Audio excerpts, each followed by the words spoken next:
what we're looking at in the political landscape today is looking at the New World Order. And let me break it down for you so you can really understand there's a New World Order. Back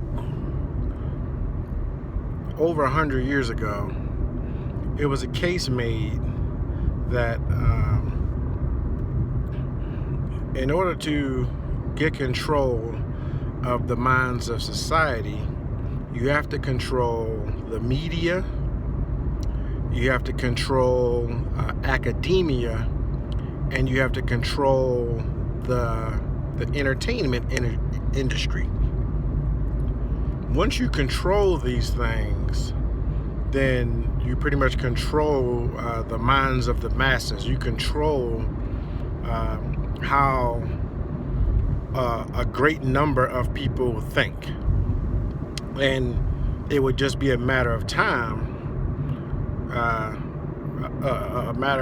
to where you can make the majority just believe whatever you tell the majority to believe. So let's look at that from today. When you look at Donald Trump getting elected, the New World Order said, okay, we're going to make sure that no other billionaire or celebrity or anything, because, there's no way to become president without being part of the elitist thinking type people. There's no way to become president without being part of the so-called swamp, unless you are somebody who controls enough eyes, because that's why sports players and TV personalities get paid so much.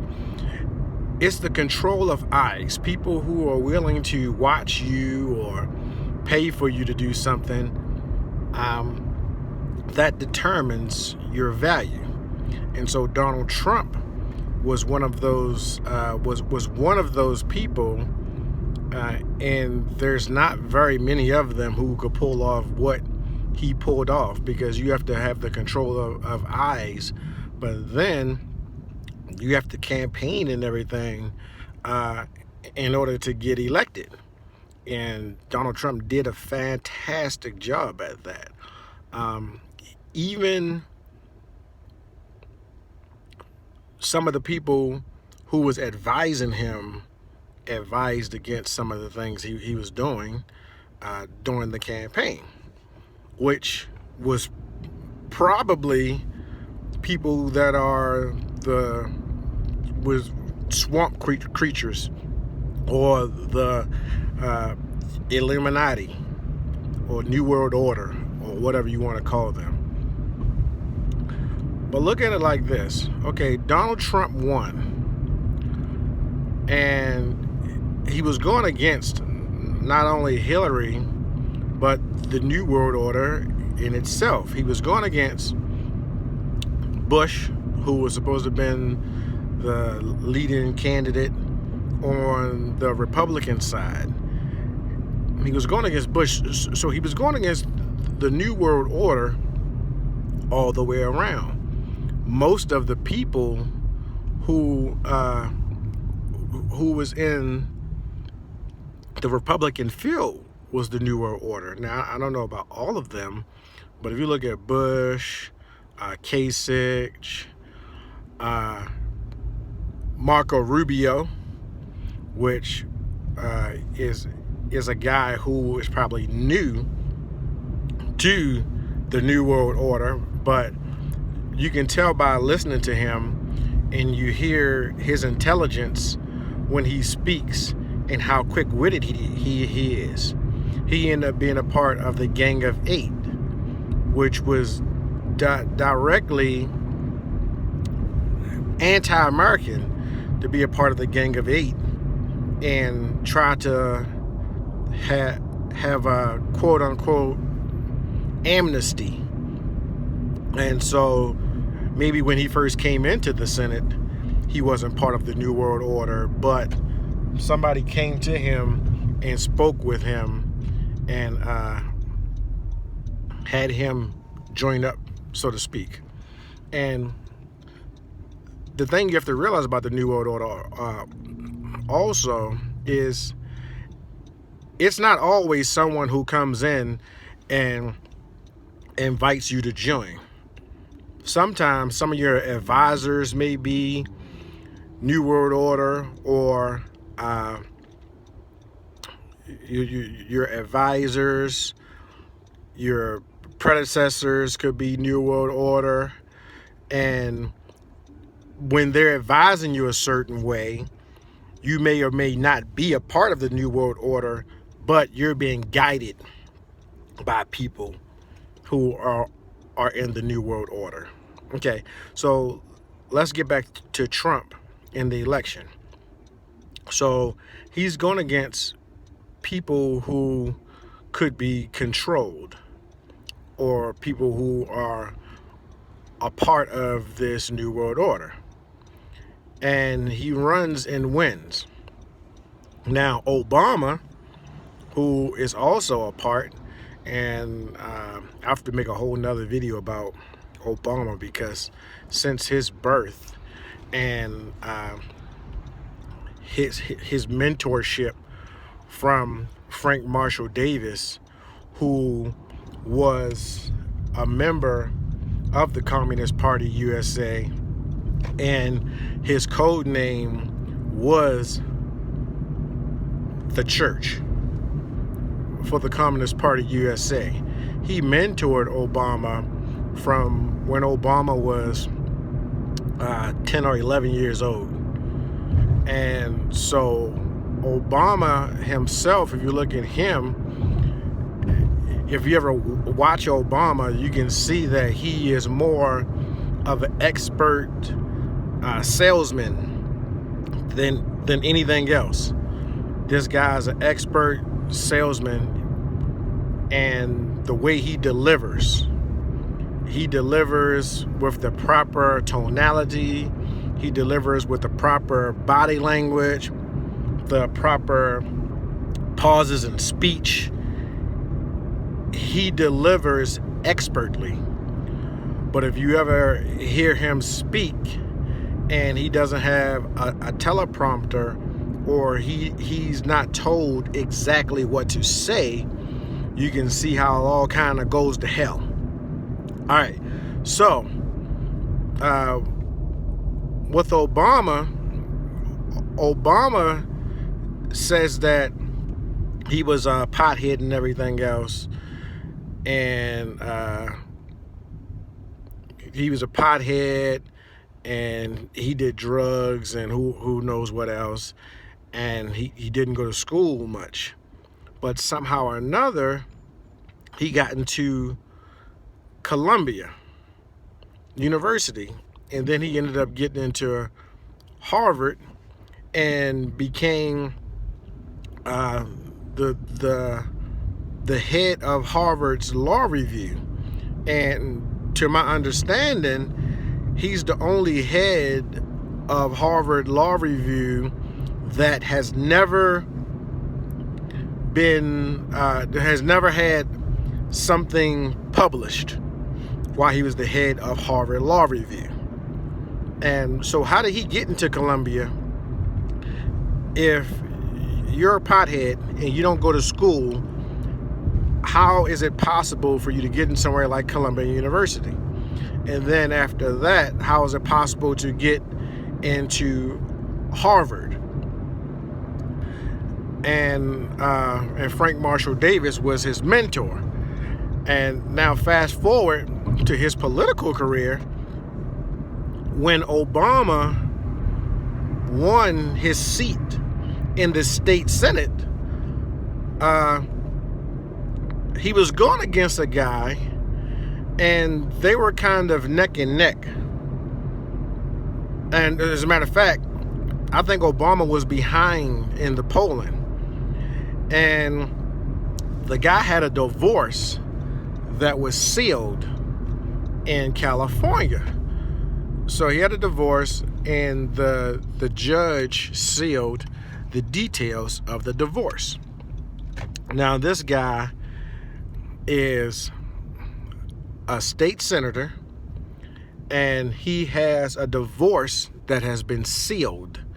But somehow or another, Obama's people got the divorce, the information from the divorce, and made it public. And so the guy dropped out of the race. That's how Obama got into the state Senate in the first place. And the folks that launched Obama's Obama's political career was, goodness,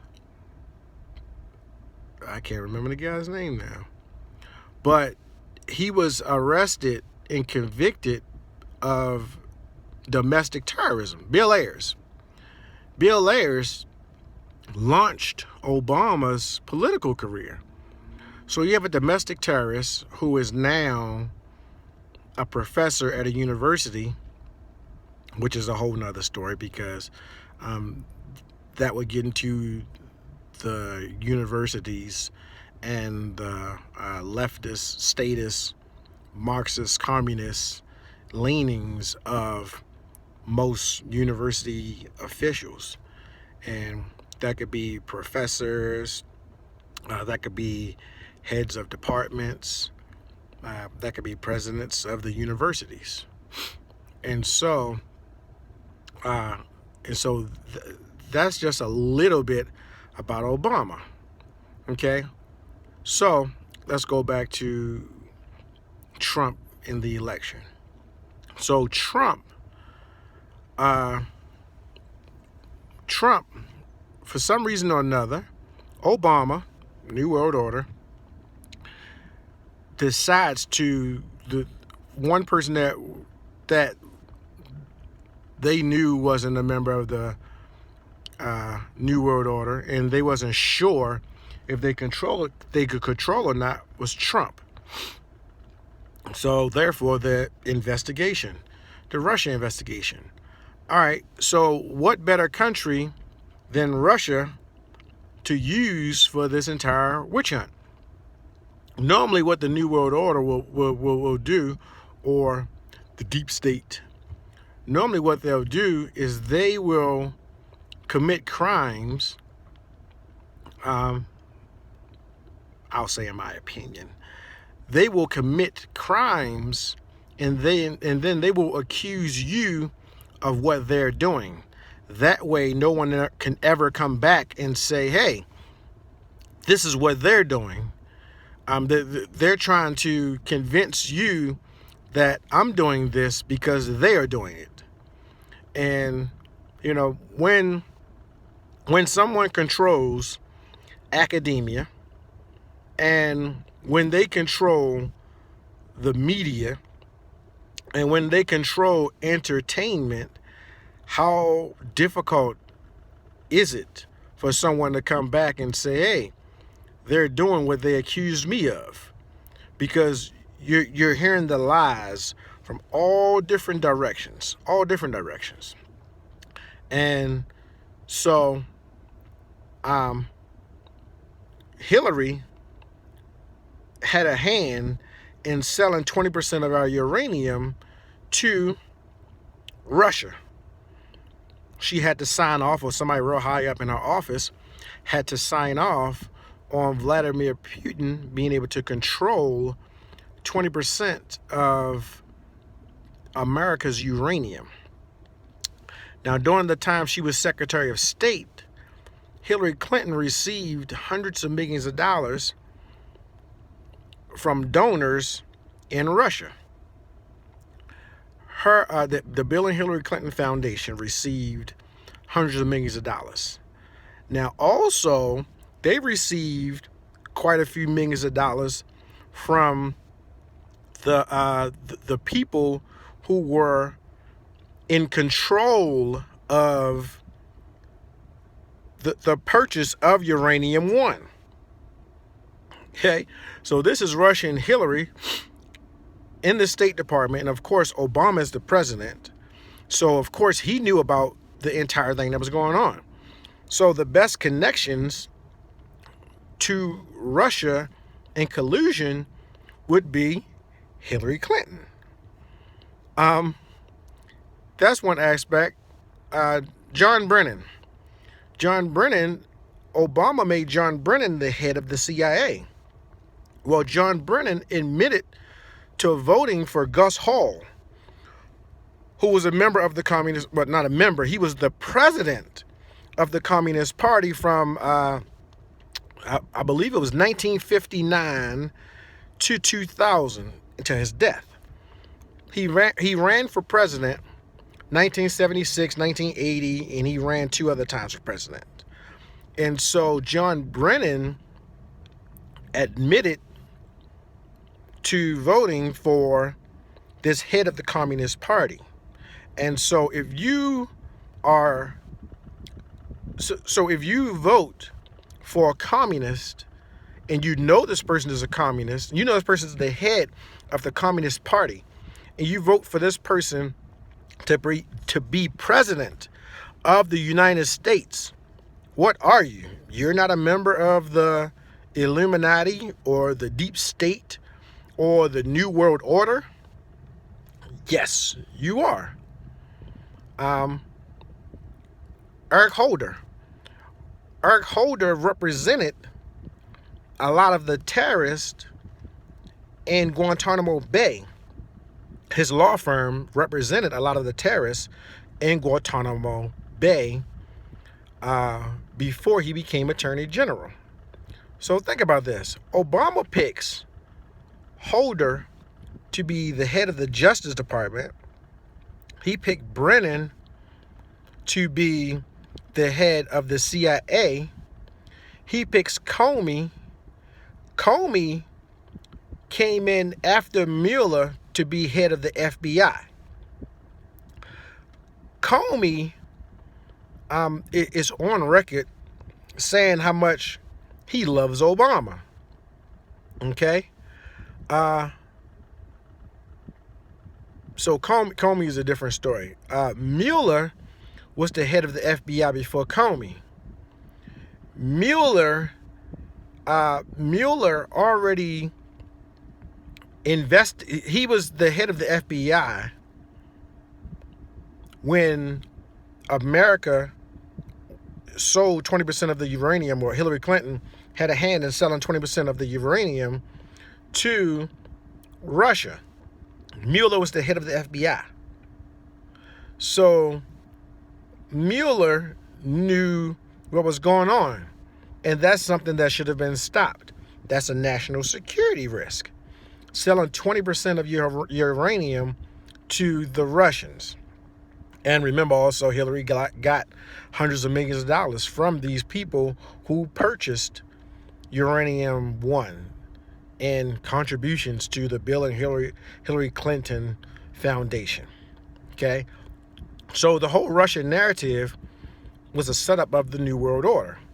Okay, so let's bring in Christopher Steele. Christopher Steele, who wrote the dossier, he always spoke about, not always, he spoke about him not wanting Donald Trump to be president. Now this is this is how it goes from the deep state to the New World Order. Not only the Hillary Clinton with the Russians and uranium-1, but this is what made me believe that there's a real New World Order. Well, Christopher Steele is a British spy. So now we have the British, we have the Russians. He's a British spy, and he released a dossier, and he said that the dossier wasn't his information, but it was some Russians who gave him the information to put in the dossier, but nothing in the dossier was ever verified. Now, so this connects the Democrats to the British, and it also connects them to the Russians. Okay, let's go one step further. So Brennan, or somebody, not sure who it was, met with John McCain's people. They met with the John McCain's people and gave them the dossier to give to John McCain. So this brings in the Republicans. John McCain is circulating the dossier. Brennan, the CIA, is circulating the dossier. Brennan is circulating the dossier to Comey and who knows who else. Obama in the White House, before he leaves the White House, they put a regulation in place, to make it easier to transfer one information from one alphabet soup agency to the other. So FBI to CIA, CIA to NSA. So this happens now, mind you, this would have to happen in order to move secrets around, because secrets at that higher level is very few people that are going to know these secrets. So you open up this supposed dialogue between intelligence agencies, because if you open up this dialogue between intelligence agencies, on the outside of it, you can say, okay, because of terrorism and everything else, we are opening up dialogue between intelligence agencies to make it better for the American people. Now, that's another part about it. The deep state, the Illuminati, New World Order, everything has to be in the name of the people. I mean, it has to be for the people. It always has to be for the people. So everything they do, they have to go and concoct how we make this for the people. Okay, so they go back and say, oh, we need to share information. So they have all this information out there. Michael Flynn.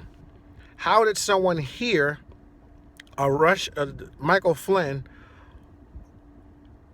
on the phone with the Russian ambassador? Of course, the best excuse would be, oh, we always bug the Russian ambassador's phone.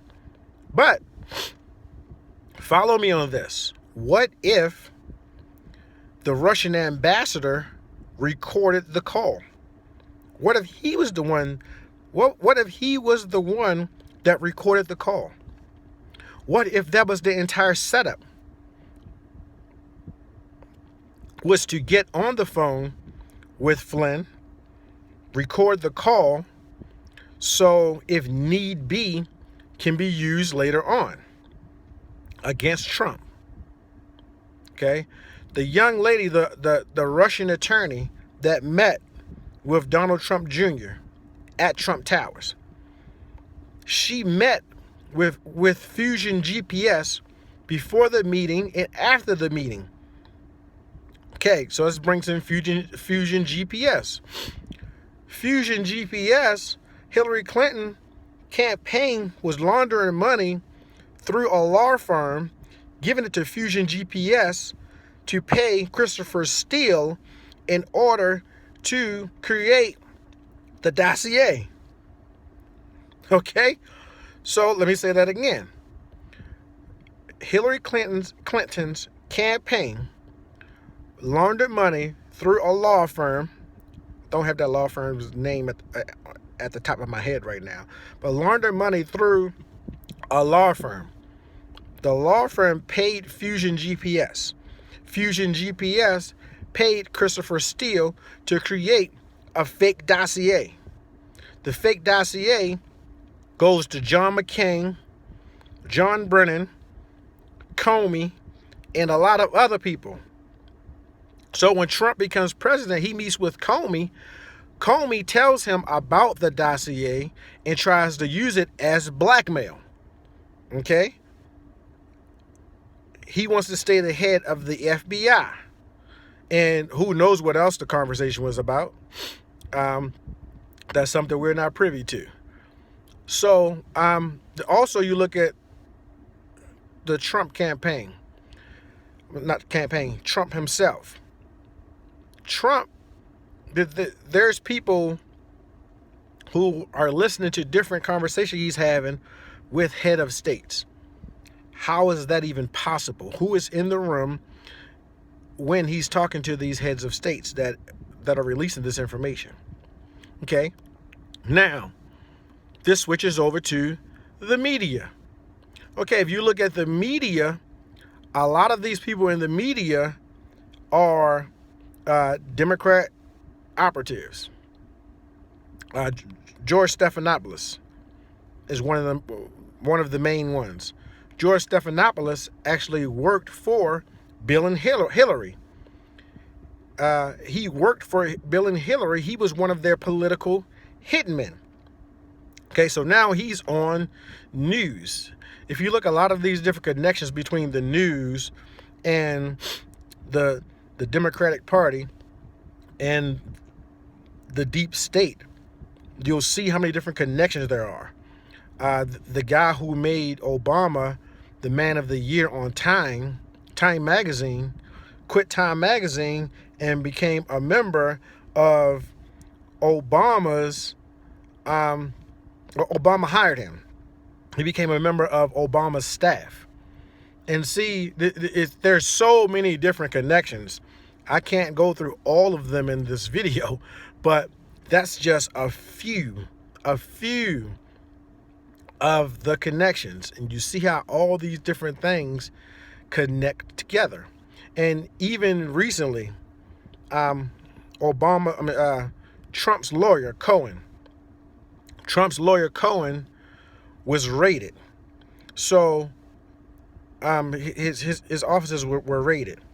So out of the clear blue, he was Trump's lawyer for years. But it seems like when Trump began running for president, so maybe Michael Cohen, he may not be part of the deep state or the New World Order, but somebody came to him. Because why all of a sudden he starts recording the conversations between him and Trump? Why is he recording conversations between him and Trump? And this is supposed to have been his friend for years. His friend and attorney for years. He's out of the clear blue. He starts recording conversations between him and Trump. And then who does he hire as his attorney? Lanny Davis. He hires Lanny Davis, who is a political hitman for the Clintons. He's been a political hitman for the Clintons for years. All of a sudden, out of the clear blue, this guy starts recording his conversations with Trump, who's running for president against the New World Order and the deep state. Okay? And then who he hires out of all the attorneys in the country is thousands and thousands and thousands of attorneys, but he hires the political hitman for Bill and Hillary Clinton. You just can't make this stuff up. And all this stuff can be traced and tracked and everything else. This is so insane. And this is just some of the connections that I can think about off of the top of my head. Man, it shows you that the New World Order is true and in existence. Okay, this shows you that the deep state is real and in existence. And then I'll hit you with one more fact before I go. Socialists, democratic socialism. This shows you the connection with the deep state New World Order. Democratic socialists. Who are the two most famous socialists? The two most famous socialists in American history. One is Hitler, the Nazi Party. They were, Nazi stands for National Socialist. Okay? And then Mussolini, the head of Italy. Those two are the most famous socialists. So when people think of Bernie Sanders, of course, they don't think of Hitler, or they don't think of Mussolini, but they're telling you, Bernie Sanders is telling you, I'm a socialist. This young lady, Cortez, or whatever her name is, in New York, that just won the primary for the House of Representatives. She says she's a democratic socialist. A lot of people are coming out saying that they're democratic socialists. These people are telling you they're socialists. They put these things right in front of your face, and they dare you to look at it. Okay? The way society is broken down, you have the 1% of people that are in the know. They're in the know. This is your New World Order, deep state, Illuminati people. You have 4% of the population are gatekeepers. These people may or may not know what's going on, but they are gatekeepers. These are the actors in Hollywood. These are the sports players. Now, the actors in Hollywood or the sports players, I really doubt if any of them are part of the deep state itself. But they have advisors and things behind them that tell them different things. They've went to these colleges and universities where 70 to 80% of the professors tell you that they're Democrat, and a huge percentage of the staff and professors say that they are radical Democrats. Okay, so most of these people are the gatekeepers, so to speak. These people in the media, a lot of them are gatekeepers, but you have George Stephanopoulos. He's part of the 1%. So you have the 1% that are in the know. You have the 4% that are gatekeepers, who a lot of times aren't in the know, but they really believe this stuff because they learned it from school. They learned it from these universities. So these people are the gatekeepers, and then you have 95% of the population that take in things. Who has time to investigate all these different things? Most people don't have time to investigate all these different things, but these just are some of the connections. This is some of the way the deep state New World Order control the minds of I'm not gonna say the majority, maybe not the majority right now, but maybe it will be the majority sometime in the very near future, if they could get Donald Trump out of office and get back control of the presidency. They're trying to get control of the House of Representatives right now, and they're going to try to get control of the Senate in the next 2 to 4 years. If they can get control of those three things, then they will end up controlling the majority of the mindsets of America. And that was another reason why they were so upset that Trump became president, because Obama, he changed us. He fundamentally transformed America so much. That's all they needed was another 4 to 8 years of illegal immigration, of propaganda through the media, propaganda through these politicians, the learning in school. So many people that's graduating in high school, 2 to 4 more years of people graduating from high school, people graduating from colleges who are indoctrinated into this mindset. That's all they needed was Hillary, 4 to 8 years of Hillary to take them way further to the next level. Obama showed he created the new blueprint. Obama created the new blueprint. You can't say anything bad about him because he's black. He can't do anything illegal because you're saying that he does something illegal. You're saying that he's racist. I mean, you're made out to be racist when he does something illegal. You couldn't say anything about him. Same thing would have happened if Hillary would have became president. She could have took what Obama did already, pushed it way further to the left, and anything you say about her is going to be because you're anti-women. It's because you hate women. And so, all right, it gets so deep. If we get into Saul Alinsky, Karl Marx, we can get into the writings of Frederick Bastiat. This is something we'll be getting into soon to really solidify the case that the New World Order and the deep state, it just shows how that they're going to go about taking control of the majority of voters, the majority of minds in America, to make people really believe that they are for the people and they are by the people, but they're against the people. Believe me when I tell you this.